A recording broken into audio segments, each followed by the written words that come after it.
নমস্কার, আমি চন্দ্রা।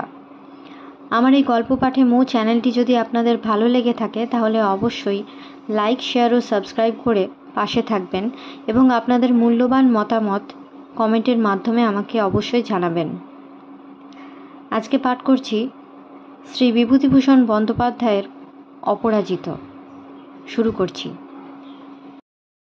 শ্রাবণ মাসের মাঝামাঝি রাস্তার ফেরিওয়ালা হাঁকিতেছে পেয়ারাফুলি আম, ল্যাংড়া আম। দিন রাত টিপটিপ বৃষ্টি, পথঘাটে জল কাদা। এই সময়টার সঙ্গে অপুর কেমন একটা নিরাশ্রয়তা ও নিঃসম্বলতার ভাব জড়িত হইয়া আছে।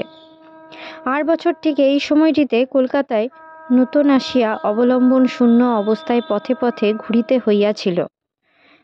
কি না জানি হয়, কোথায় বা কি সুবিধা জুটিবে। এবারও তাই। ঔষধের কারখানায় এবার আর স্থান হয় নাই। এক বন্ধুর মেশে দিনকতক উঠিয়াছিল, এখন আবার অন্য একটি বন্ধুর মেশে আছে। নানা স্থানে ছেলে পড়ানোর চেষ্টা করিয়া কিছুই জুটিল না। পরের মেশেই বা চলে কি করিয়া? তাহা ছাড়া এই বন্ধুর ব্যবহার তত ভালো নয়। কেমন যেন বিরক্তির ভাব সর্বদাই। তাহার অবস্থা সবই জানে, অথচ একদিন তাহাকে জিজ্ঞাসা করিয়া বসিল, সে মেষ খুঁজিয়া লইতে এত দেরি কেন করিতেছে? এ মাসটার পরে আর কোথাও সিট খালি পাওয়া যাইবে? অপু মনে বড় আহত হইল। একদিন তাহার হঠাৎ মনে হইল খবরের কাগজ বিক্রয় করিলে কেমন হয়। কলিকাতার খরচ চলে না, মাকেও তো। অপু সব সন্ধান লইল। 3 পয়সা দিয়া নগদ কিনিয়া আনিতে হয় খবরের কাগজের অফিস হইতে। 4 পয়সায় বিক্রি, 1 পয়সা লাভ কাগজ পিছু। কিন্তু মূলধন তো চাই। কাহারও কাছে হাত পাতিতে লজ্জা করে, দিবেই বা কে? এই কলিকাতা শহরে এমন একজনও নাই যে তাহাকে টাকা দেয়। সে সুদ দিতে রাজি আছে। সমীরের কাছে যাইতে ইচ্ছা হয় না, সে ভালো করিয়া কথা কয় না। ভাবিয়া চিন্তিয়া অবশেষে কারখানার তেওয়ারি বউয়ের কাছে গিয়া সব বলিল। তেওয়ারি বউ সুদ লইবে না, লুকাইয়া 2 টাকা মাত্র টাকা বাহির করিয়া দিল। তবে আশ্বিন মাসে তাহারা দেশে যাইবে, তাহার পূর্বে টাকাটা দেওয়া চাই। ফিরিবার পথে অপু ভাবিল, বহুর পায়ের ধুলো নিতে ইচ্ছা করে। মায়ের মতো দেখে, আহা কি ভালো লোক। পরদিন সকালে সে ছুটিল অমৃতবাজার পত্রিকা অফিসে। সেখানে কাগজ বিক্রেতাদের মারামারি, সবাই আগে কাগজ চায়। অপু ভিড়ের মধ্যে ঢুকিতে পারিল না। কাগজ পাইতে বেলা হইয়া গেল। তাহার পর এক নূতন বিপদ। অন্য কাগজওয়ালাদের মতো কাগজ হাঁকিতে পারা তো দূরের কথা, লোকে তাহার দিকে চাহিলে সে সংকুচিত হইয়া পড়ে। গলা দিয়া কথা বাহির হয় না। সকলেই তাহার দিকে চায়। সুশ্রী সুন্দর ভদ্রলোকের ছেলে কাগজ বিক্রয় করিতেছে, এ দৃশ্য তখনকার সময়ে কেহ দেখে নাই। অপু ভাবে, বারে, আমি কি চড়কের নতুন সং নাকি? খানিক দূরে আর একটা জায়গায় চলিয়া যায়। কাহাকেও বিনীতভাবে মুখের দিকে না চাহিয়া বলে, একখানা খবরে কাগজ নেবেন, অমৃতবাজার। কলেজে যাইবার পূর্বে মাত্র 18 খানি বিক্রয় হইল। বাকিগুলো এক খবরের কাগজের ফেরিওয়ালা 3 পয়সা দরে কিনিয়া লইল। পরদিন লজ্জাটা অনেকটা কমিল। ট্রামে অনেকগুলি কাগজ কাটিল। বোধহয় বাঙালি ভদ্রলোকের ছেলে বলিয়াই তাহার নিকট হইতে অনেকে কাগজ লইল। মাসের শেষে একদিন কলেজ লাইব্রেরিতে সে বসিয়াছে। হঠাৎ হলে খুব হইচই উঠিল। গিয়া দেখে কোথাকার এক ছেলে লাইব্রেরির একখানা বই চুরি করিয়া পালাইতেছিল। ধরা পড়িয়াছে, তাহারই গোলমাল। অপু তাহাকে চিনিল। একদিন 8 বছর সে ঠাকুরবাড়িতে খাইতে যাইতেছিল। ওই ছেলেটিও বারাণসী ঘোষ স্ট্রিটের দত্তবাড়ির দরিদ্র ছাত্র হিসাবে খাইতে যাইতেছিল। শীতের রাত্রি, খুব বৃষ্টি আসাতে দুজনে এক গাড়ি বারান্দার নিচে ঝাড়া 2 ঘণ্টা দাঁড়াইয়া থাকে। ছেলেটি তখন অনেক দূর হইতে হাঁটিয়া অত দূর খাইতে যায় শুনিয়া অপুর মনে বড় দয়া হয়। সে নামও জানিত, মেট্রোপলিটন কলেজে 3rd ইয়ারে ছেলে তাহা জানিত, কিন্তু কোনো কথা প্রকাশ করিল না। কলেজ সুপারিনটেন্ডেন্ট পুলিশের হাতে দিবার ব্যবস্থা করিতেছিলেন। দর্শনের অধ্যাপক বৃদ্ধ প্রসাদ দাস মিত্র মধ্যস্থতা করিয়া ছাড়িয়া দিলেন। অপুর মনে বড় আঘাত লাগিল।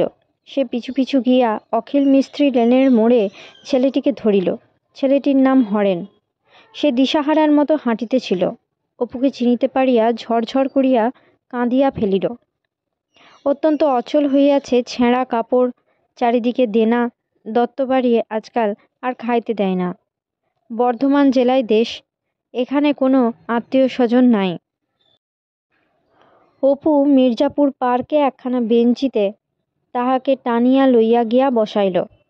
ছেলেটার মুখে বসন্তের দাগ, রং কালো, চুল রুক্ষ, গায়ের শার্ট কবজির অনেকটা উপর পর্যন্ত ছেঁড়া। অপুর চোখে জল আসিতেছিল। বলিল, তোমাকে একটা পরামর্শ দিই, শোনো। খবরের কাগজ বিক্রি করবে? বাদাম ভাজা খাওয়া যাক, এসো। এই বাদাম ভাজা। পূজা পর্যন্ত দুজনের বেশ চলিল। পূজার পরই পুনর্মূষিক। তেওয়ারি বউয়ের দেনা শোধ করিয়া যাহা থাকিল, তাহাতে মাসিক খরচের কিছু অংশ কুলান হয় বটে, বেশিটাই হয় না। 2nd ইয়ারের টেস্ট পরীক্ষাও হইয়া গেল। এইবারই গোলমাল। সারা বছরের মাহিনা ও পরীক্ষার ফি দিতে হইবে অল্পদিন পরেই। উপায় কিছুই নাই। সে কাহারও কাছে কিছু চাহিতে পারিবে না, হয়তো পরীক্ষা দেওয়াই হইবে না। সত্যই তো, এত টাকা, এ তো আর ছেলে খেলা নয়। মনমথকে একদিন হাসিয়া সব কথা খুলিয়া বলে। মনমথ শুনিয়া অবাক হইয়া গেল। বলিল, এসব কথা আগে জানাতে হয় আমাকে। মনমথ সত্যই খুব খাটিল। নিজের দেশের বার লাইব্রেরিতে চাঁদা তুলিয়া প্রায় 50 টাকা আনিয়া দিল। কলেজে প্রফেসরদের মধ্যে চাঁদা তুলিয়া ফেলিল। অল্প দিনের মধ্যে অপ্রত্যাশিতভাবে অনেকগুলি টাকা আসিতে দেখিয়া অপু নিজেই আশ্চর্য হইয়া গেল। কিন্তু বাকি বেতন একরূপ শোধ হইলেও তখনও পরীক্ষার ফি এর 1 পয়সাও জোগাড় হয় নাই। মনমথ, বউবাজারের সেই ছেলেটি বিশ্বনাথ, দুজনে মিলিয়া ভাইস প্রিন্সিপালকে গিয়া ধরিল। অপূর্বকে কলেজের বাকি বেতন কিছু ছাড়িয়া দিতে হইবে। এদিকে ঔষধের কারখানায় থাকিবার সুবিধার জন্য অপু পুনরায় কারখানার ম্যানেজারের নিকটে গেল। এই মাস 3 যদি সেখানে থাকিবার সুবিধা হয়, তবে পরীক্ষার পড়াটা করিতে পারে।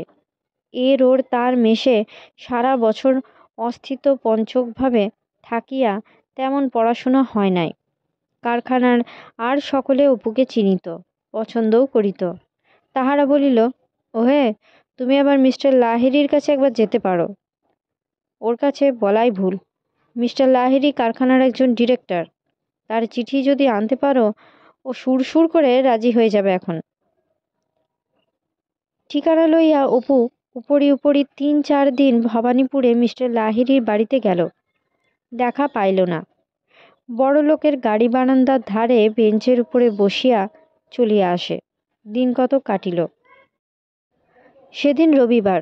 ভাবিল, আজ আর দেখা না করিয়া আসিবে না। মিস্টার লাহিড়ি বাড়ি নাই বটে, তবে বেলা 11টার মধ্যে আসিবেন। খানিকক্ষণ বসিয়া আছে, এমন সময় একজন ঝি আসিয়া বলিল, আপনাকে দিদিমণি ডাকছেন। অপু আশ্চর্য হইয়া গেল। কোন দিদিমণি তাহাকে ডাকিবেন এখানে?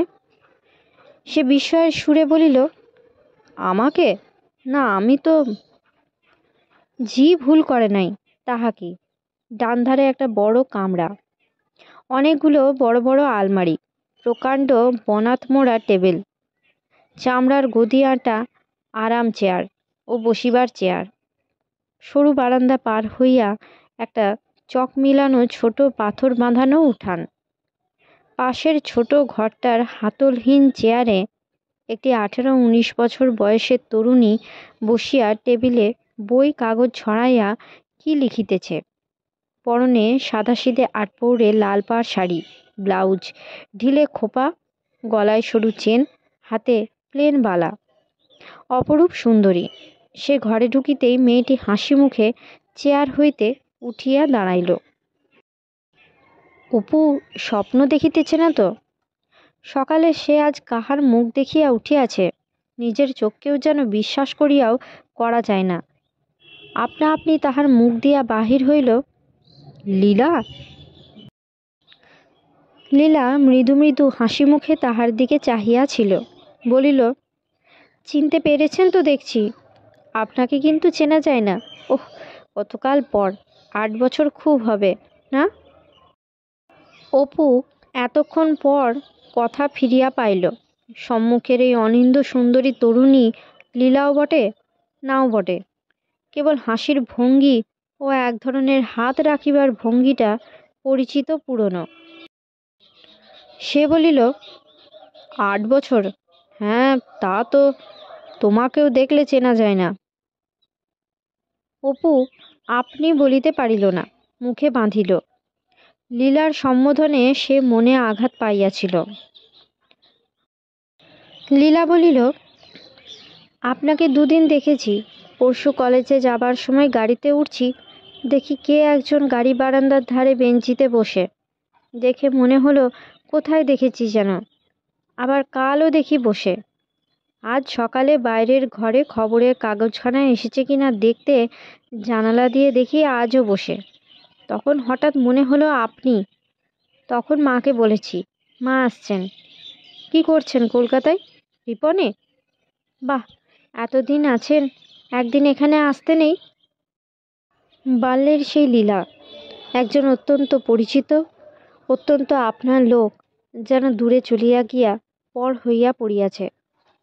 আপনি বলিবে না তুমি বলিবে, দিশাহারা অপু তাহার ঠাহর করিতে পারিল না। বলিল, কি করে আসবো? আমি কি ঠিকানা জানি? লীলা বলিল, ভালো কথা, আজ এখানে হঠাৎ কি করে এসে পড়লেন? অপু লজ্জায় বলিতে পারিল না যে সে এখানে থাকিবার স্থানের সুপারিশ ধরিতে আসিয়াছে। লীলা জিজ্ঞাসা করিল, মা ভালো আছেন? বেশ। আপনার বুঝি 2nd ইয়ার? আমার 1st ইয়ার আর্টস। একটি মহিলা ঘরে ঢুকিলেন।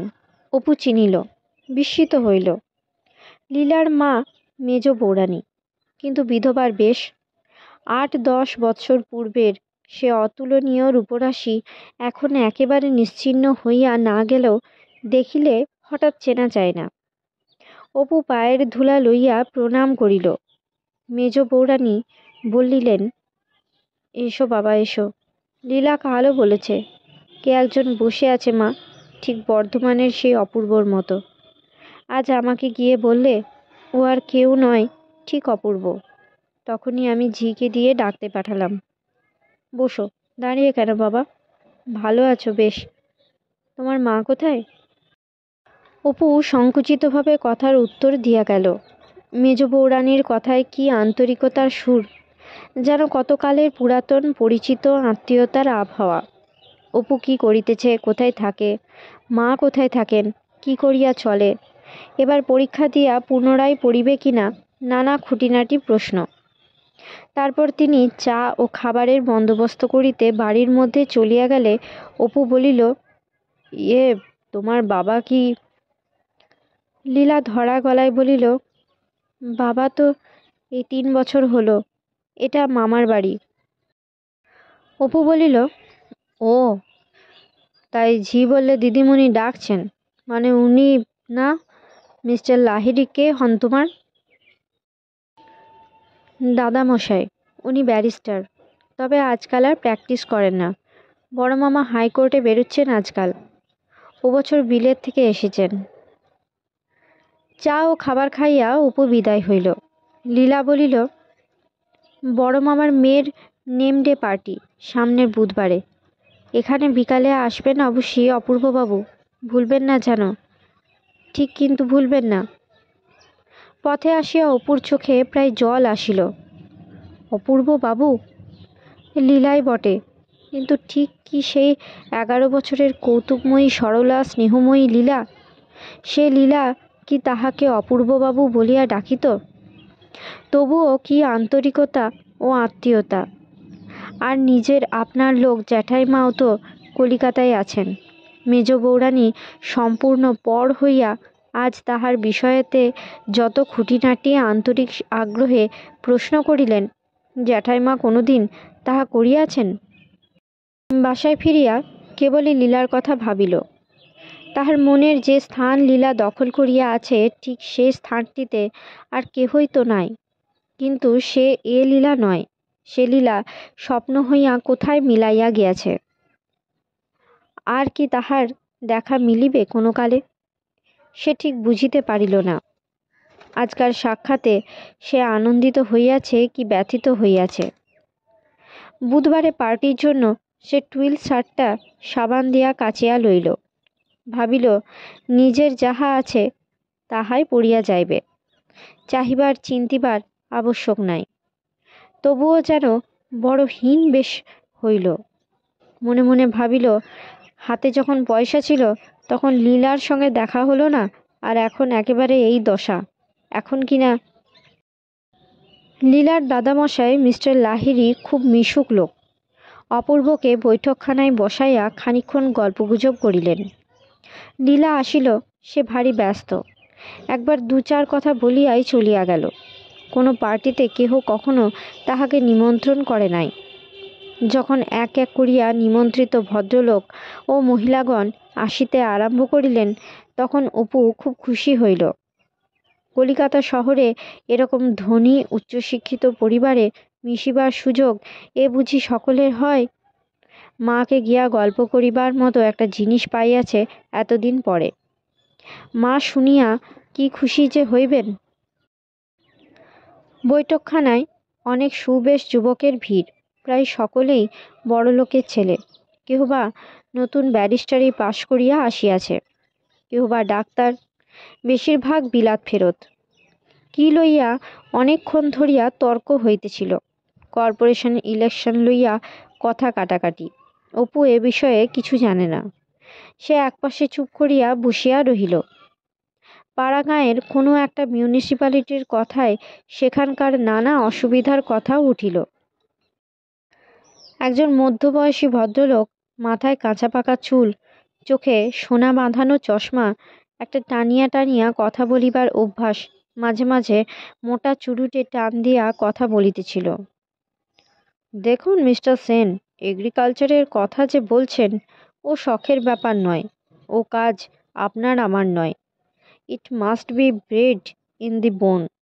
জন্মগত একটা ধাত গড়ে না উঠলে শুধু কলের লাঙল কিনলেও হয় না। প্রতিপক্ষ একজন ৩০-৩৫ বৎসরের যুবক, সাহেবী পোশাক পরা, বেশ সবল ও সুস্থকায়। তিনি অধীরভাবে সামনে ঝুঁকিয়া বলিলেন, মাপ করবেন রমেশবাবু, কিন্তু এ কথার কোনো ভিত্তি আছে বলে আমার মনে হয় না। আপনি কি বলতে চান তাহলে এডুকেশন, অর্গানাইজেশন, ক্যাপিটাল এসবের মূল্য নেই এগ্রিকালচারে? এ যে আছে সেকেন্ডারি। তবে চাষার ছেলে ভিন্ন কোনো শিক্ষিত লোক কখনো এসবে যাবে না, কারণ it is not bread in his বোন। অদ্ভুত কথা আপনার। আমার সঙ্গে কেমব্রিজে একজন আইরিশ ছাত্র পড়তো। লম্বা লম্বা চুল মাথায়, সুন্দর চেহারা, ধরন ধারণে ট্রু পোয়েট। হয়তো সারা রাত জেগে হল্লা করছে, একটা বেহালা নিয়ে বাজাচ্ছে, আবার হয়তো দেখুন সারা দিন পড়ছে, বসে কি লিখছে, নয়তো ভাবছে। ডিগ্রি নিয়ে চলে গেল বেরিয়ে কানাডায়। গভর্নমেন্ট হোমস্টেড ল্যাবে জঙ্গলি জমি নিলে ছোট একটা কাঠের কুঁড়ে ঘরে সেই দুর্ধর্ষ শীতের মধ্যে ৩-৪ বৎসর কাটালে হোমস্টেড ল্যান্ডের নিয়ম হচ্ছে টাইটেলস হবার আগে ৫ বৎসর জমির উপরে বাস করা যায়। থেকে জমি পরিষ্কার করলে, নিজের হাতে রোজ জমি সাফ করে। লোকজন নেই, ২০০ একর জমি, ভাবুন কতদিনে। ওদিকে একদলের মধ্যে আলোচনা বেশ ঘনাইয়া আসিল। একজন কে বলিয়া উঠিল, ওসব মরালিটি আপনি যা বলছেন সেকেলে হয়ে পড়েছে। এটা তো মানেন যে ওসব তৈরি হয়েছে বিশেষ কোনো সামাজিক অবস্থায়, সমাজকে বা ইন্ডিভিজুয়াল প্রোটেকশন দেওয়ার জন্যে। সুতরাং বটে, তাহলে সবাই সুবিধাবাদী আপনারা। নর্মাটি ভ্যালু বলে কোনো কিছু স্থান নেই দুনিয়ায়। ধরুন যদি। অপু খুব খুশি হইল। কলিকাতার বড়লোকের বাড়ির পার্টিতে সে নিমন্ত্রিত হইয়া আসিয়াছে। তাহা ছাড়া শিক্ষিত বিলাত ফেরত দলের মধ্যে এভাবে নাটক নভেল পড়িয়াছিল বটে, কিন্তু জীবনের অভিজ্ঞতা কখনো হয় নাই। সে অতীব খুশির সহিত চারিধারে চাহিয়া একবার দেখিল, মার্বেলের বড় ইলেকট্রিক ল্যাম্প কড়ি হইতে ঝুলিতেছে। সুন্দর ফুলকাটা ছিটের কাপড়ে ঢাকা কৌচ, সোফা, দামি আয়না, বড় বড় গোলাপ, মোরাদাবাদের পিতলের গোলাপদানি। নিজের বসিবার কৌচখানা সে দু একবার অপরের অলক্ষিতে টিপিয়া দেখিল। তাহা ছাড়া এ ধরনের কথাবার্তা এই তো সে চায়।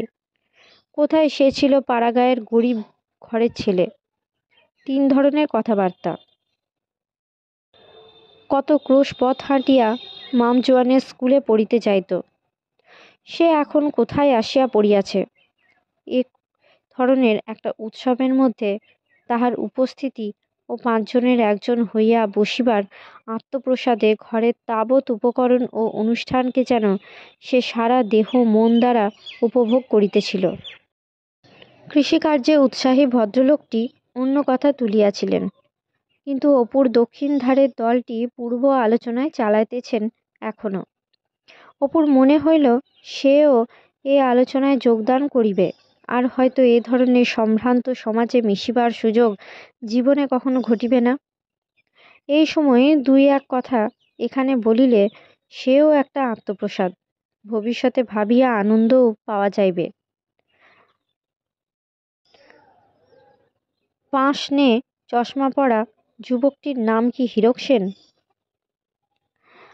নতুন পাশ করা ব্যারিস্টার, মুখে বেশ বুদ্ধির ছাপ। কি কথায় সে বলিল, ওসব মানি নে বিমলবাবু, দেহ একটা ইঞ্জিন, ইঞ্জিনের যতক্ষণ স্টিম থাকে চলে, সেই কলকবজা বিগড়ে যায় সব বন্ধ। অপু অবসর খুঁজিতেছিল।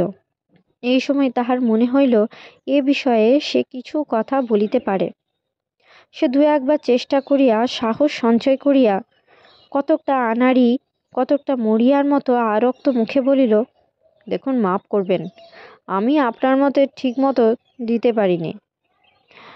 দেহটাকে ইঞ্জিনের সঙ্গে তুলনা করুন, ক্ষতি নেই, কিন্তু যদি বলেন দেহ ছাড়া আর কিছুই নেই। ঘরের সকলেই তাহার দিকে যে কতকটা বিস্ময়ে কতকটা কৌতুকের সহিত চাহিতেছে সেটুকু সে বুঝিতে পারিল। তাহাতে সে আরও অভিভূত হইয়া পড়িল। সঙ্গে সঙ্গে সেটুকু চাপিবার চেষ্টায় আরও মরিয়া হইয়া উঠিল। একজন বাধা দিয়া বলিল, মশাই কি করেন জানতে পারি কি? আমি এবার আইয়ে দেব। পাঁশনে চশমা পরা যে যুবকটি ইঞ্জিনের কথা তুলিয়াছিল সে বলিল, ইউনিভার্সিটির আরও 2-1 ক্লাস পরে এ তর্কগুলো করলে ভালো হয় না? সে এমন অতিরিক্ত শান্তভাবে কথাগুলি বলিল যে ঘরশুদ্ধ লোক হো হো করিয়া হাসিয়া উঠিল। অপুর মুখ তারিমের মতো লাল হইয়া উঠিল। যদি সে পূর্ব হইতেই ধারণা করিয়া না লইত যে সে এ সভায় ক্ষুদ্রাদপি ক্ষুদ্র এবং উহারা দয়া করিয়া তাহার এখানে উপস্থিতি সহ্য করিতেছে, তাহা হইলে এমন উগ্র ও অভদ্র ভাবের প্রত্যুত্তরে হয়তো তাহার রাগ হইত, কিন্তু সে তো কোনো কিছুতেই ওদের সমকক্ষ নয়। রাগ করিবার মতো ভরসা সে নিজের মধ্যে খুঁজিয়া পাইল না। তার অত্যন্ত লজ্জা হইল এবং সঙ্গে সঙ্গে সেটা ঢাকিবার জন্য সে আরও মরিয়ার সুরে বলিল, ইউনিভার্সিটি ক্লাসে না পড়লে যে কিছু জানা যায় না এ কথা আমি বিশ্বাস করি নে। আমি একথা বলতে পারি কোনো 4th ইয়ারের ছাত্র যে কোনো কলেজের হিস্ট্রিতে কি ইংলিশ পোয়েট্রিতে কিংবা জেনারেল নলেজে পারবে না আমার সঙ্গে। নিতান্ত অপটু ধরনের কথা। সকলে আরও 1 দফা হাসিয়া উঠিল। তারপর তাহারা নিজেদের মধ্যে অন্য কথাবার্তায় প্রবৃত্ত হইল। অপু আধ ঘণ্টা থাকিলেও তাহার অস্তিত্বই যেন সকলে ভুলিয়া গেল। উঠিবার সময় তাহারা নিজেদের মধ্যে কর্মর্দন ও পরস্পরের নিকট বিদায় গ্রহণ করিল। তাহার দিকে কেহ ফিরিয়াও চাহিল না। যেভাবে সকলে তাহাকে উড়াইয়া দিল বা মানুষের মধ্যে গণ্য করিল না, তাহাতে সত্যই অপু অপমান ও লজ্জায় অভিভূত হইয়া পড়িল। তাহার পাশ কাটাইয়া সকলে চলিয়া গেল, কেহ একটা প্রশ্নও জিজ্ঞাসা করিল না, তাহার সম্বন্ধে কেহ কোনো কৌতূহলও দেখাইল না। অপু মনে মনে ভাবিল, বেশ, না বলুক কথা, আমি কি জানি না জানি তার খবর ওরা কি জানে, সে জানত অনিল।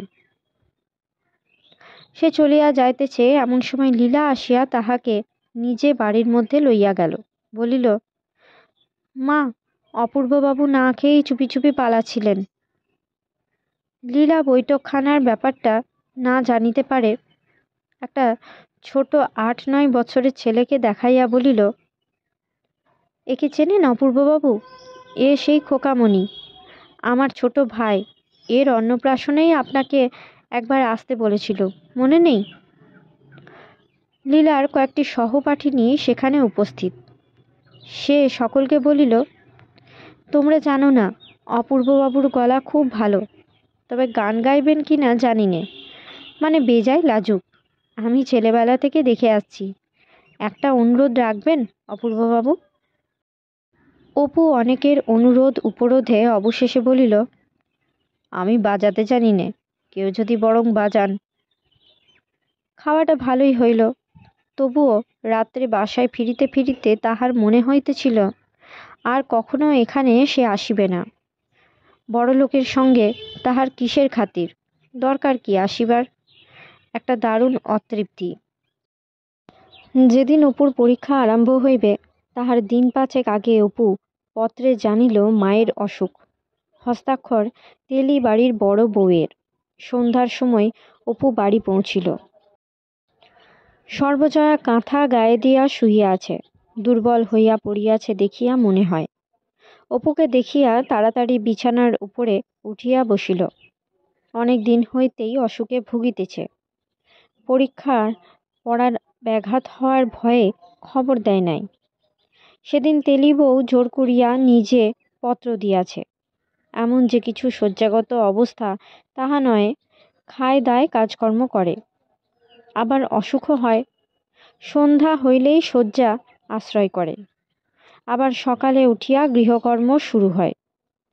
চিরদিনের গৃহিণীপনা এ অসুস্থ শরীরেও তাহাকে ত্যাগ করে নাই। অপু বলিল, উঠো না বিছানা থেকে মা, শুয়ে থাকো, দেখি গা। তুই আয় বস, ও কিছু না, একটু জ্বর হয়, খায় দায়, ও এমন সময়ে হয়েই থাকে, বসে মাসের দিকে সেরে যাবে। তুই যে মেয়েকে পড়াস, সে ভালো আছে তো? সর্বজয়ার রোগ শীর্ণ মুখের হাসিতে অপুর চোখে জল আসিল। সে পুঁটুলি খুলিয়া গোটাকত কমলালেবু, বেদানা, আপেল বাহির করিয়া দেখাইল। জিনিসপত্র সস্তায় কিনিতে পারিলে সর্বজয়া ভারী খুশি হয়। অপু জানে মাকে আমোদ দিবার এটা একটা প্রকৃষ্ট পন্থা। কমলালেবু দেখাইয়া বলে, কত সস্তায় কলকাতায় জিনিসপত্র পাওয়া যায় দেখো, লেবুগুলো 10 পয়সা। প্রকৃতপক্ষে লেবু কটির দাম 6 আনা। সর্বজয়া আগ্রহের সহিত বলিল, হ্যাঁ দেখি দেখি। ও মা, এখানে যে ওগুলোর দাম 12 আনার কম নয়, এখানে সব ডাকাত।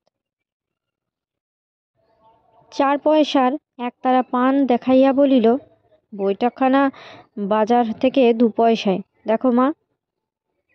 সর্বজয়া ভাবে, এবার ছেলের সংসারী হইবার দিকে মন গিয়াছে, হিসাব করিয়া সে চলিতে শিখিয়াছে। অপু ইচ্ছা করিয়াই লীলার সঙ্গে সাক্ষাতের কথাটা উঠায় না। ভাবে, মা মনে মনে দুরাশা পোষণ করে, হয়তো এখনই বলিয়া বসিবে, লীলার সঙ্গে তোর বিয়ে হয় না, দরকার কি অসুস্থ মায়ের মনে সেসব দুরাশার কেউ ঢেউ তুলিয়া। এমন সব কথা কখনো অপু মায়ের সামনে বলে না, যাহা কিনা মা বুঝিবে না। জগৎ সংসারটাকে মায়ের সীমাবদ্ধ জ্ঞানের উপযোগী করিয়াই সে মায়ের সম্মুখে উপস্থিত করে। দিন 3 সে বাড়ি রহিল। রোজ দুপুরে জানালার ধারের বিছানাটিতে সর্বজয়া শুইয়া থাকে। পাশে সে বসিয়া নানা গল্প করে। ক্রমে বেলা যায়। রোদ প্রথমে ওঠে রান্নাঘরের চালায়, পরে বেড়ার ধারের পালতে মাদার গাছটার মাথায়, ক্রমে বাঁশঝাড়ের ডগায়। ছায়া পড়িয়া যায়। বৈকালের ঘন ছায়ায় অপুর মনে আবার একটা বিপুল নির্জনতা ও সঙ্গহীনতার ভাব আনে। গত গ্রীষ্মের ছুটির দিনের মতো। সর্বজয়া হাসিয়া বলে, পাঁচটা হলে এবার তোর বিয়ে ঠিক করেছি এক জায়গায়। মেয়ের দিদিমা এসেছিল এখানে, বেশ লোক। ঘরের কোণে একটা তাকে সংসারের জিনিসপত্র সর্বজয়া রাখিয়া দেয়। একটা হাঁড়িতে আমসত্ত্ব, একটা পাত্রে আচার। অপু চিরকালের অভ্যাস অনুসারে মাঝে মাঝে ভাঁড় হাঁড়ি খুঁজিয়া পাতিয়া মাকে লুকাইয়া এটা ওটা চুরি করিয়া খায়। এই কয়দিনও খাইয়াছে। সর্বজয়া বিছানায় চোখ বুজিয়া শুইয়া থাকে, টের পায় না। সেদিন দুপুরে অপু জানালাটার কাছে দাঁড়াইয়া থাকে, গায়ে মায়ের গামছাখানা। হঠাৎ সর্বজয়া চোখ চাহিয়া বলিল, আমার গামছাখানা আবার পিসছ কেন? ওখানা তিলে বড়ি দেব বলে রেখে দিয়েছি। কুণ্ডুদের বাড়ির গামছা ওখানা, ভারী টনক। আর সরে সরে দাগটার ঘাড়ে যাচ্ছ কেন? ছুঁস নে দাগ। তুমি এমন দুষ্টু হয়েছ, বাসি কাপড়ে ছুঁয়ে দিলে দাগটা।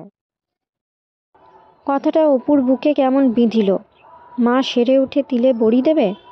তা দিয়েছে। মা আর উঠছে না। হঠাৎ তাহার মনে হইল, এই সেদিনও তো সে তাক হইতে আমসত্ত্ব চুরি করিয়াছে।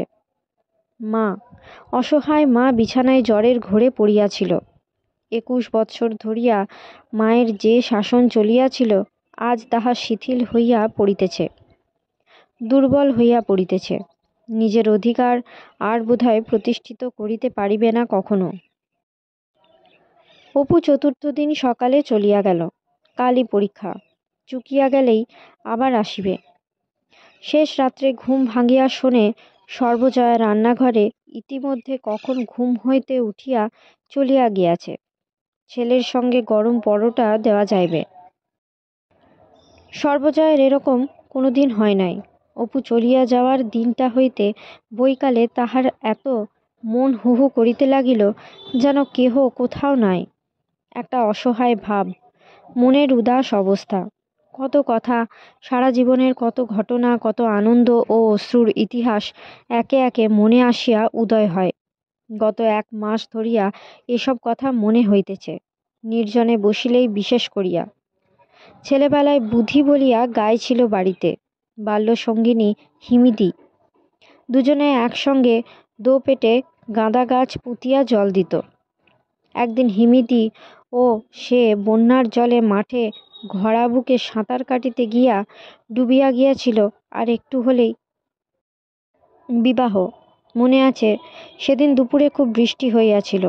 তাহার ছোট ভাই তখন বাঁচিয়া লুকাইয়া তাহাকে নাড়ু দিয়া গিয়াছিল হাতের মুঠায়।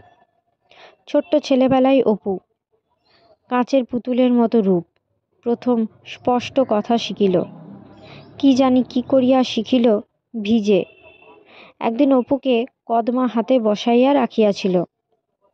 কেমন খেলি ও খোকা?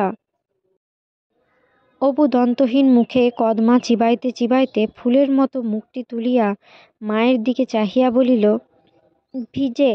হি হি। ভাবিলে এখনও সর্বজয়ার হাসি পায়। সেদিন দুপুর হইতেই বুকে মাঝে মাঝে ফিক ধরা বেদনা হইতে লাগিল। তেলি বউ আসিয়া তেল গরম করিয়া দিয়া গেল। 2-3 বার দেখিয়াও গেল। সন্ধ্যার পর কেহ কোথাও নাই, একা নির্জন বাড়ি। জ্বরও আসিল। রাত্রে খুব পরিষ্কার আকাশে ত্রয়োদশীর প্রকাণ্ড বড় চাঁদ উঠিয়াছে। জীবনে এই প্রথম সর্বজয়ার একা থাকিতে ভয় ভয় করিতে লাগিল।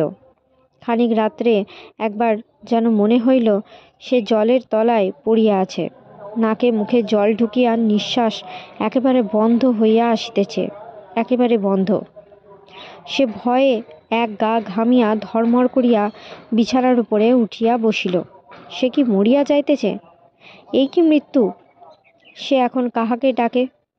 জীবনে সর্বপ্রথম এই তাহার জীবনে ভয় হইল। ইহার আগে কখনো তো এমন হয় নাই। পরে নিজের ভয় দেখিয়া তাহার আর এক দফা ভয় হইল। ভয় কিসের?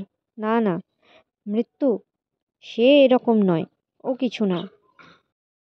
কত চুরি, কত পাপ, চুরি যে কত করিয়াছে তাহার কি ঠিক আছে? ছেলে মেয়েকে খাওয়াইতে অমুকের গাছের কলার কাঁদিটা, অমুকের গাছের শশাটা লুকাইয়া রাখিত তক্তপোষের তলায়। ভুবন মুখুজ্জেদের বাড়ি হইতে একবার 10 পলা তেল ধার করিয়া আনিয়া ভালো মানুষ রানুর মার কাছে 5 পলা শোধ দিয়া আসিয়াছিল। মিথ্যা করিয়া বলিয়াছিল, 5 পলায় তো নিয়ে গেছিলাম নদী, বলো সেজ ঠাকুরজিকে। সারা জীবন ধরিয়া শুধু দুঃখ ও অপমান। কেন আজ এসব কথা মনে উঠিতেছে? ঘর অন্ধকার, খাটের তলায় নেংটি ইঁদুর ঘুটঘুট করিতেছে। সর্বজয়া ভাবিল, ওদের বাড়ির কলটা না আনলে আর চলে না, নতুন মুখগুলো সব খেয়ে ফেললে। কিন্তু নেংটি ইঁদুরের শব্দ তো। সর্বজয়ের আবার সেই ভয়টা আসিল, দুর্দমনীয় ভয়। সারা শরীর যেন ধীরে ধীরে অসাড় হইয়া আসিতেছে ভয়ে। পায়ের দিক হইতে ভয়টা সুরসুরি কাটিয়া উপরের দিকে উঠিতেছে। যতটা উঠিতেছে ততটা অসাড় করিয়া দিতেছে। না, পায়ের দিক হইতে না, হাতের আঙুলের দিক হইতে। কিন্তু তাহার সন্দেহ হইতেছে কেন? ইঁদুরের শব্দ নয় কেন? কিসের শব্দ? কখনো তো এমন সন্দেহ হয় নাই। হঠাৎ সর্বজয়ার মনে হইল, না, পায়ের ও হাতের দিক হইতে সুরসুরি কাটিয়া যাহা উঠিতেছে ওপরের দিকে, তাহা ভয় নয়, তাহা মৃত্যু। মৃত্যু! ভীষণ ভয়ে সর্বজয়া ধড়মড় করিয়া আবার বিছানা হইতে উঠিতে গেল। চিৎকার করিতে গেল, খুব খুব চিৎকার, আকাশ ফাটা চিৎকার। অনেকক্ষণ চিৎকার করিয়াছে, আর সে চেঁচাইতে পারে না।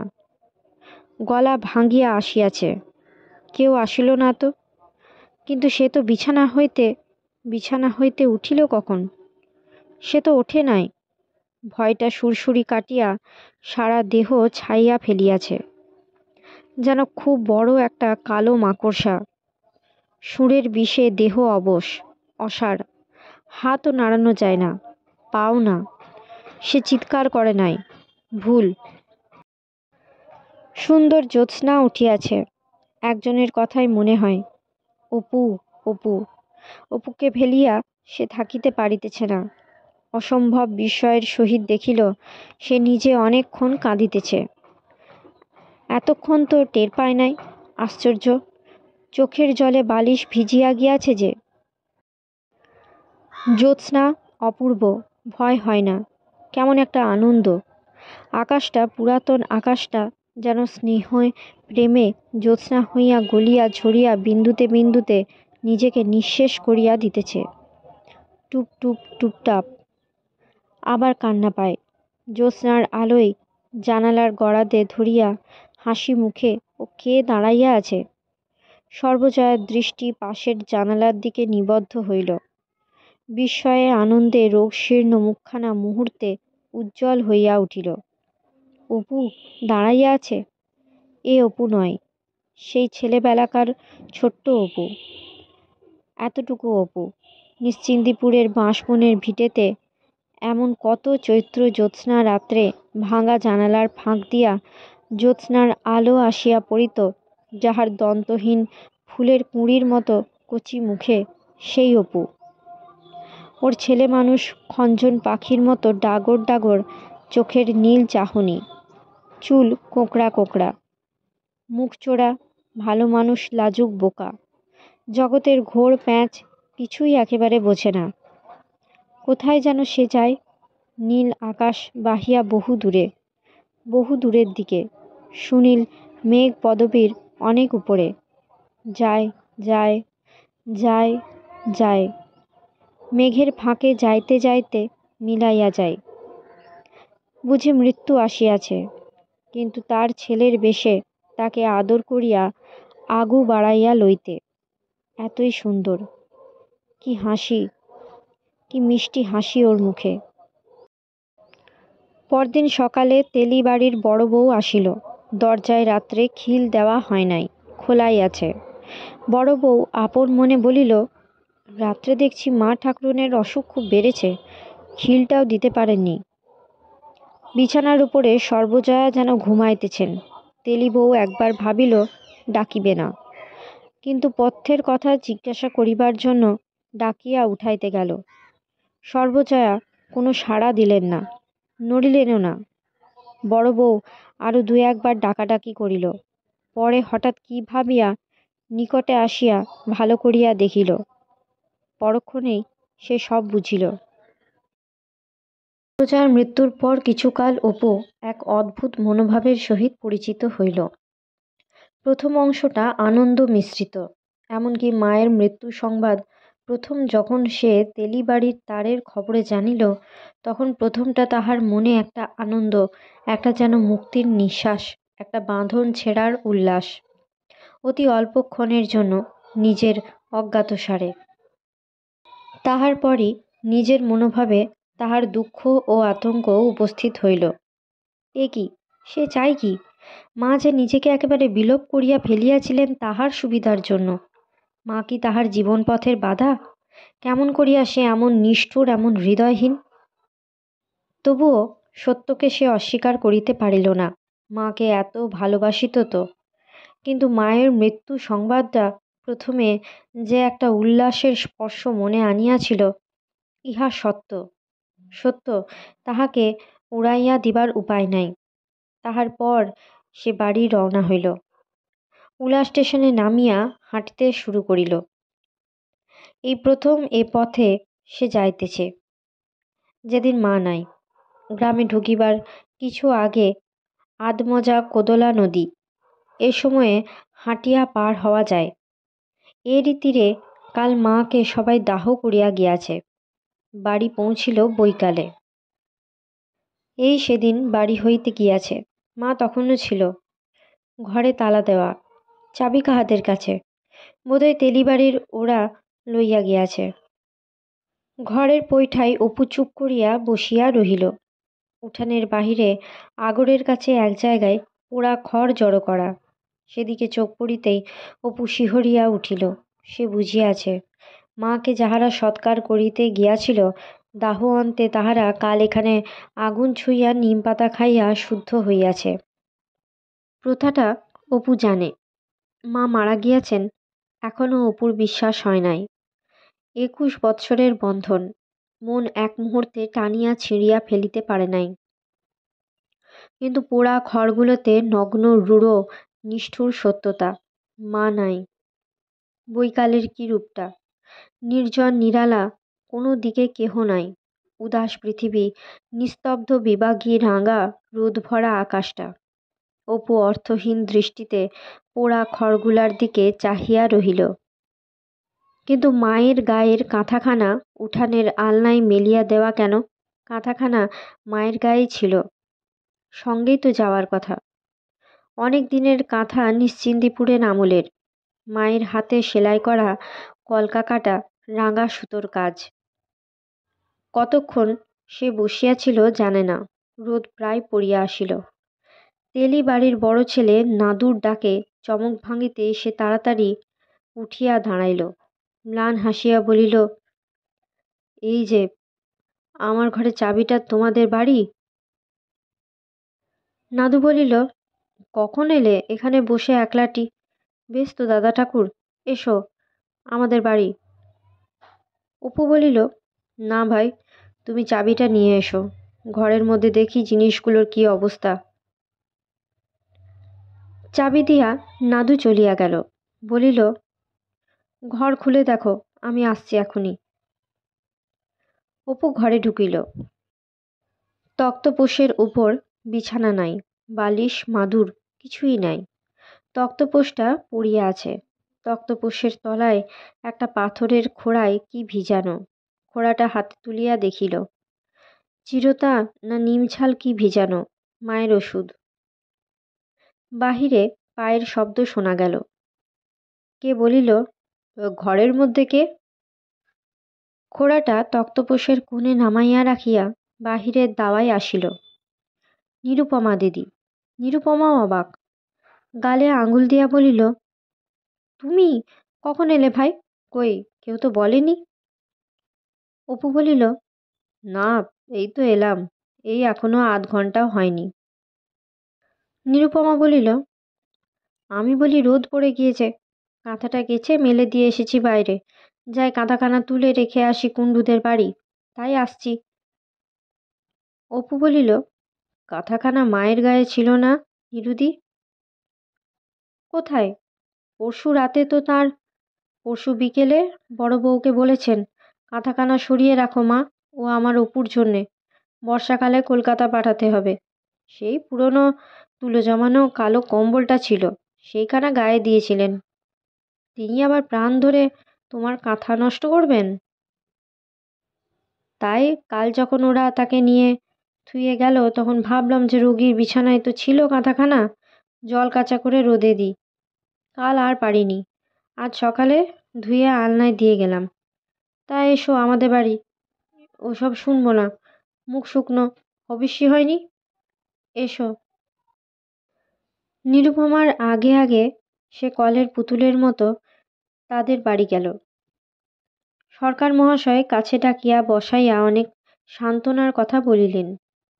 নীলুদি কি করিয়া মুখ দেখিয়া বুঝিল খাওয়া হয় নাই। নাদুও তো ছিল, কই, কোনো কথা তো বলে নাই। সন্ধ্যার পর নিরুপমা একখানা রেকাবিতে আখ ও ফলমূল কাটিয়া আনিল। একটা কাঁসার বাটিতে কাঁচা মুগের ডাল ভিজা কলা ও আখের গুড় নিয়া নিজে একসঙ্গে মাখিয়া আনিয়াছে। অপু কারুর হাতে চটকানো জিনিস খায় না, ঘেন্না ঘেন্না করে। প্রথমটা মুখে তুলিতে একটুখানি গা কেমন করিতেছিল, তারপর দুই এক গ্রাস খাইয়া মনে হইল সম্পূর্ণ স্বাভাবিক আস্বাদিত। নিজের হাতে মা বা মায়ের হাতে মাখিলে যা হইত তাই। পরদিন হবিষ্যের সমস্ত নিরুপমা গোয়ালে সব যোগাড়যন্ত্র করিয়া অপুকে ডাক দিল। উনুনে ফুঁ পাড়িয়া কাঠ ধরাইয়া দিল। ফুটিয়া উঠিলে বলিল, এইবার নামিয়ে ফেলো ভাই। অপু বলিল, আর একটু হবে না নিরুদি? নিরুপমা বলিল, নামাও দেখি, ও হয়ে গিয়েছে, ডাল বাটাটা জুড়োতে দাও। সব মিটিয়া গেলে সে কলিকাতায় ফিরিবার উদ্যোগ করিল। সর্বজয়ার জাঁতিখানা, সর্বজয়ার হাতে সই করা খান 2 মানি অর্ডারের রসিদ চালের বাতায় গোঁজা ছিল। সেগুলি সর্বজয়ার নখ কাটিবার নরুনটা পুটুলির মধ্যে বাঁধিয়া লইল। দোরের পাশে ঘরের কোণে সেই তাকটা আসিবার সময় সেদিন নজর পড়িল। আচার ভরা ভাঁড় আমসত্ত্বের হাঁড়িটা, কুলচুর, মায়ের গঙ্গা জলের পিতলের ঘটি সবই পড়িয়া আছে। যে যত ইচ্ছা খুশি খাইতে পারে, যাহা খুশি ছুঁইতে পারে, কেহ বকিবার নাই, বাধা দিবার নাই। তাহার প্রাণ ডুকরিয়া কাঁদিয়া উঠিল। সে মুক্তি চায় না, অবাধ অধিকার চায় না। তুমি এসে শাসন করো, এসব ছুঁতে দিও না, হাত দিতে দিও না, ফিরে এসো মা, ফিরে এসো। কলিকাতায় ফিরিয়া আসিল একটা তীব্র উদাসীন্য সব বিষয়ে, সকল কাজে, এবং সঙ্গে সঙ্গে সেই ভয়ানক নির্জনতার ভাবটা। পরীক্ষা শেষ হইয়া গিয়াছিল, কলিকাতায় থাকিতে এক দণ্ডও ইচ্ছা হইত না। মন পাগল হইয়া ওঠে, কেমন যেন পালায় পালায় ভাব হয় সর্বদা, অথচ পালাইবার স্থান নাই। জগতে সে একেবারে একাকী, সত্য সত্যই একাকী। এই ভয়ানক নির্জনতার ভাব এক এক সময় অপুর বুকে পাথরের মতো চাপিয়া বসে। কিছুতেই সেটা সে কাটাইয়া উঠিতে পারে না। ঘরে থাকা তাহার পক্ষে তখন আর সম্ভব হয় না। গলিটার বাহিরে বড় রাস্তা, সামনে গোলদিঘি, বৈকালে গাড়ি মোটর, লোকজন, ছেলে মেয়ে। বড় মোটর গাড়িতে কোনো সম্ভ্রান্ত গৃহস্থের মেয়েরা বাড়ির ছেলে মেয়েদের লইয়া বেড়াইতে বাহির হইয়াছে। অপুর মনে হয় কেমন সুখী পরিবার, ভাই বোন, মা, ঠাকুরমা, পিসিমা, রাঙাদি, বরদা, ছোট কাকা। যাহাদের থাকে তাহাদের কি সব দিক দিয়াই এমন করিয়া ভগবান দিয়া দেন। অন্যমনস্ক হইবার জন্য এক একদিন সে ইউনিভার্সিটি ইনস্টিটিউটের লাইব্রেরিতে গিয়া বিলাতি ম্যাগাজিনের পাতা উল্টাইয়া থাকে। কিন্তু কোথাও বেশিক্ষণ বসিবার ইচ্ছা হয় না, শুধুই কেবল এখানে ওখানে ফুটপাত হইতে বাসা হইতে ফুটপাথে। এক জায়গায় বসিলেই শুধু মায়ের কথা মনে আসে। উঠিয়া ভাবে, গোলদিঘিতে আজ সাঁতারের ম্যাচের কি হলো দেখে আসি বরং। কলিকাতায় থাকিতে ইচ্ছা করে না। মনে হয় বাহিরে কোথাও চলিয়া গেলে শান্তি পাওয়া যাইত। যে কোনো জায়গায়, যে কোনো জায়গায়, পাহাড়ে, জঙ্গলে, হরিদ্বারে, কেদার বদ্রীর পথে, মাঝে মাঝে ঝর্ণা, নির্জন অধিত্যকায়, কত ধরনের বিচিত্র বন্য পুষ্প, দেওদার ও পাইন বনের ঘন ছায়া, সাধু সন্ন্যাসী দেব মন্দির, রামচটি, শ্যামচটি, কত বর্ণনা তো সে বইতে পড়েছে। একা বাহির হওয়া মন্দ কি? কি হইবে এখানে শহরের ঘিঞ্জি ও ধোঁয়ার বেড়াজালের মধ্যে? কিন্তু পয়সা কই? তাও তো পয়সার দরকার। তেলিরা 20 টাকা দিয়াছিল মাতৃর সাধ্যের দরুন। নিরুপমা নিজে হইতে 15, বড় বউ আলাদা 10। অপু সে টাকার 1 পয়সাও রাখে নাই। অনেক লোকজন খাওয়াইয়েছে, তবু তো সামান্যভাবে তিলকাঞ্চন শ্রাদ্ধ। 10 পিণ্ড দানের দিন সে কি তীব্র বেদনা। পুরোহিত বলিতেছেন, প্রেতাসি সর্বজয়া দেবী। অপু ভাবে, কাহাকে প্রেত বলিতেছে? সর্বজয়া দেবী প্রেত? তাহার মা, প্রীতি আনন্দ ও দুঃখ মুহূর্তের সঙ্গিনী, এত আশাময়ী, হাস্যময়ী, এত জীবন্ত যে ছিল কিছুদিন আগেও, সে প্রেত? সে আকাশস্থ নিরালম্ব বায়ুভূত নিরাশ্রয়? তারপরই মধুর আশার বাণী। আকাশ মধুময় হোক, বাতাস মধুময় হোক, পথের ধূলি মধুময় হোক, ওষধি সকল মধুময় হোক, বনস্পতি মধুময় হোক, সূর্য চন্দ্র অন্তরিক্ষস্থিত আমাদের পিতা মধুময় হোক। সারা দিনব্যাপী উপবাস, অবসাদ, শোকের পর এ মন্ত্র অপুর মনে সত্য সত্যই মধু বর্ষণ করিয়াছিল। চোখের জল সে রাখিতে পারে নাই। হে আকাশের দেবতা, বাতাসের দেবতা, তাই করো। মা আমার অনেক কষ্ট করে গিয়েছেন, তার প্রাণে তোমাদের উদার আশীর্বাদের অমৃত ধারা বর্ষণ করো। এই অবস্থায় শুধুই ইচ্ছা করে যারা আপনার লোক, যারা তাহাকে জানে ও মাকে জানিত, তাহাদের কাছে যাইতে। এক জ্যাঠাইমারা আছেন, কিন্তু তাহাদের সহানুভূতি নাই। তবু সেখানেই যাইতে ইচ্ছা করে। তবুও মনে হয়, হয়তো জ্যাঠাইমা মায়ের 2-5টা কথা বলিবেন এখন, 2টা সহানুভূতির কথা হয়তো বলিবেন। মাস দিনেক এভাবে কাটিল। এ 3 মাসের কাহিনী তাহার জীবনের ইতিহাসে একটা একটানা নিরবচ্ছিন্ন দুঃখের কাহিনী। ভবিষ্যৎ জীবনে অপু এই গলিটার নিকট দিয়া যাইতে যাইতে নিজের অজ্ঞাতসারে একবার বড় রাস্তা হইতে গলির মোড়ে চাহিয়া দেখিত। আর কখনো সে ইহার মধ্যে ঢোকে নাই। জ্যৈষ্ঠ মাসের শেষে সে একদিন খবরের কাগজে দেখিল যুদ্ধের জন্য লোক লওয়া হইতেছে। পার্ক স্ট্রিটে তাহার অফিস। দুপুরে ঘুরিতে ঘুরিতে সে গেল পার্ক স্ট্রিটে। টেবিলে এক রাশ ছাপানো ফর্ম পড়িয়াছিল। অপু একখানা তুলিয়া পড়িয়া রিক্রুটিং অফিসারকে বলিল, কোথাকার জন্য লোক নেওয়া হবে? মেসোপটেমিয়া রেলওয়ে ও ট্রান্সপোর্ট বিভাগের জন্য। তুমি কি টেলিগ্রাফ জানো, না মোটর মিস্ত্রি? অপু বলিল, সে কিছুই নহে, ওসব কাজ জানে না। তবে অন্য যে কোনো কাজ, কি কেরানিগিরি? সাহেব বলিল, না দুঃখিত, আমরা শুধু কাজ জানা লোক দিচ্ছি। বেশিরভাগ মোটর ড্রাইভার, সিগন্যালার, স্টেশন মাস্টার সব। এই অবস্থায় একদিন লীলার সঙ্গে দেখা। ইতস্তত লক্ষ্যহীনভাবে ঘুরিতে ঘুরিতে একদিন ডালহৌসি স্কোয়ারের মোড়ে সে রাস্তা পার হইবার জন্য অপেক্ষা করিতেছে। সামনে একখানা হলদে রঙের বড় মিনার্ভা গাড়ি ট্রাফিক পুলিশে দাঁড় করাইয়া রাখিয়াছিল। হঠাৎ গাড়িখানার দিক হইতে তাহার নাম ধরিয়া কে ডাকিল। সে গাড়ির কাছে গিয়া দেখিল লীলা ও আর 2-3টি অপরিচিত মেয়ে। লীলার ছোট ভাই ড্রাইভারের পাশে বসিয়া। লীলা আগ্রহের সুরে বলিল, আপনি আচ্ছা তো অপূর্ববাবু, 3-4 মাসের মধ্যে দেখা করলেন না কেন বলুন তো? মা সেদিনও আপনার কথা। অপুর আকৃতিতে একটা কিছু লক্ষ্য করিয়া সে বিস্ময়ের সুরে বলিল, আপনার কি হয়েছে? অসুখ থেকে উঠেছেন নাকি? শরীর, মাথার চুল অমন ছোট ছোট, কি হয়েছে বলুন তো? অপু হাসিয়া বলিল, কই না, কি হবে, কিছু তো হয়নি। মা কেমন আছেন? মা? তা মা, মা তো নেই, ফাল্গুন মাসে মারা গিয়েছেন।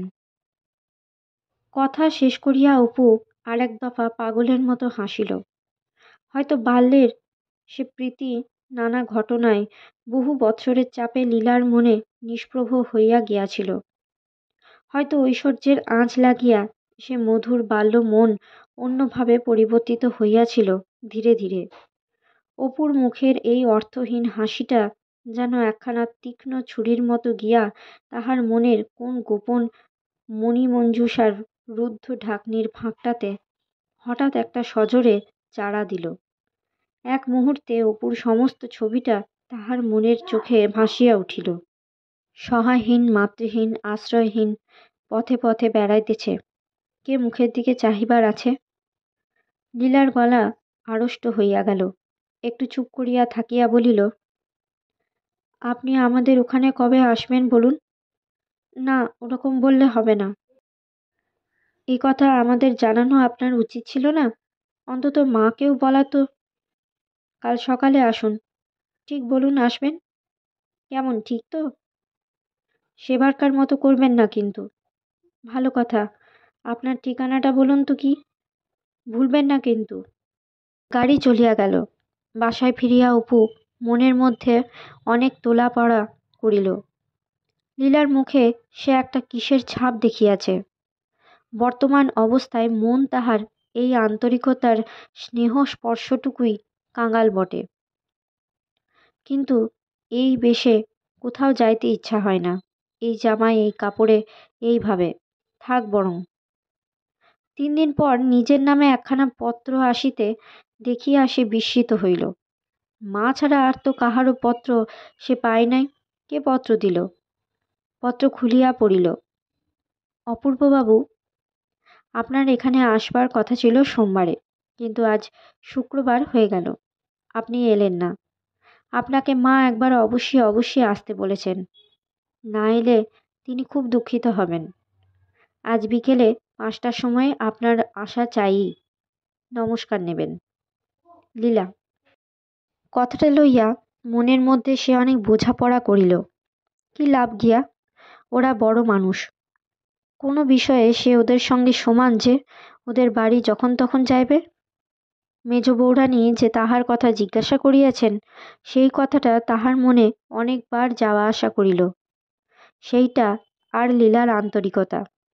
কিন্তু মেজ বৌরানী কি আর তার মায়ের অভাব দূর করিতে পারিবেন? তিনি বড়লোকের মেয়ে, বড়লোকের বধূ। তাহার মায়ের আসন হৃদয়ের যে স্থানটিতে সে শুধু তাহার দুঃখিনী মা অর্জন করিয়াছে তাহার বেদনা, ব্যর্থতা, দৈন্য, দুঃখ, শত অপমান দ্বারা। 6 সিলিন্ডারের মিনার্ভা গাড়িতে চড়িয়া কোনো ধনী বধূ, হন তিনি স্নেহময়ী, হন তিনি মহিমাময়ী, তাহার সেখানে প্রবেশাধিকার কোথায়? জ্যৈষ্ঠ মাসের শেষে পরীক্ষার ফল বাহির হইল। প্রথম বিভাগের প্রথম 17 জনের মধ্যে তাহার নাম। বাংলাতে সকলের মধ্যে প্রথম হইয়াছে, এজন্য একটা সোনার মেডেল পাইবে। এমন কেহ নাই যাহার কাছে খবরটা বলিয়া বাহাদুরি করা যাইতে পারে। কোনো পরিচিত বন্ধুবান্ধব পর্যন্ত এখানে নাই, ছুটিতে সব দেশে গিয়াছে। জ্যাঠাইমার কাছে যাইবে, গিয়া জানাইবে জ্যাঠাইমাকে। কি লাভ? হয়তো তিনি বিরক্ত হবেন। দরকার নাই যাওয়ার। আজকের মতো গল্প পাঠ এই পর্যন্ত। পরবর্তী অংশ নিয়ে আসবো পরবর্তী ভিডিওতে। সকলে ভালো থাকবেন, সুস্থ থাকবেন এবং পাশে থাকবেন। নমস্কার।